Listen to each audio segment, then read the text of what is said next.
First எனக்கு தெரிஞ்சு தமிழ்நாட்டில் தான் ஃப்ரீ பஸ் கொடுத்துருக்காங்க. இப்போ எல்லா ஸ்டேட்ல எலெக்ஷன்னா ஃப்ரீ பஸ் சொல்லி ஃபர்ஸ்ட் மேனிஃபெஸ்டோல வைக்கிறாங்க. ஸோ அது ஸ்டாலின் சார் இன்ஸ்பிரேஷனா எல்லாரும் எடுக்கிறாங்க.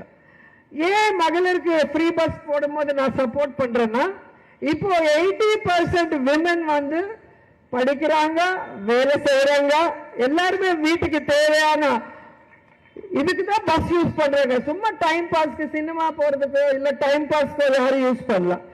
ஸோ ஒரு மாசத்துக்கு பஸ் டிக்கெட் எவ்வளவு ஆகும் நீங்களே யோசனை பண்ணுங்க. மார்க்கெட் போகணும், ஆபீஸ்க்கு போகணும், படிக்க போகணும், வீட்டுக்கு வேலைக்காரி கூட வீட்டுக்கு போனாலும் இங்க இருந்து அந்த தூரம் போகணும், ஒரு 4-5 வீடு பண்ற போது.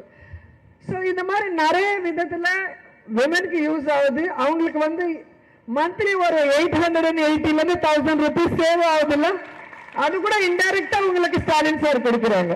அது இன்னொரு ஆடட் பெனிஃபிட் தான்.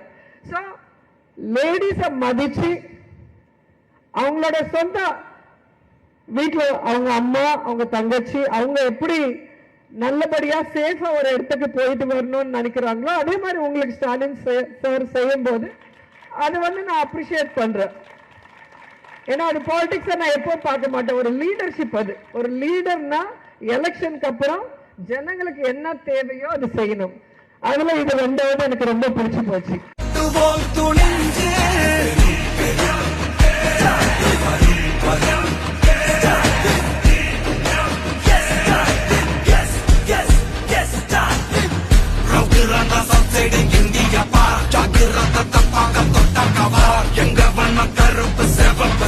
எங்க கதை அகர முதல தொட்டு தாடி கிளம்ப பிளட்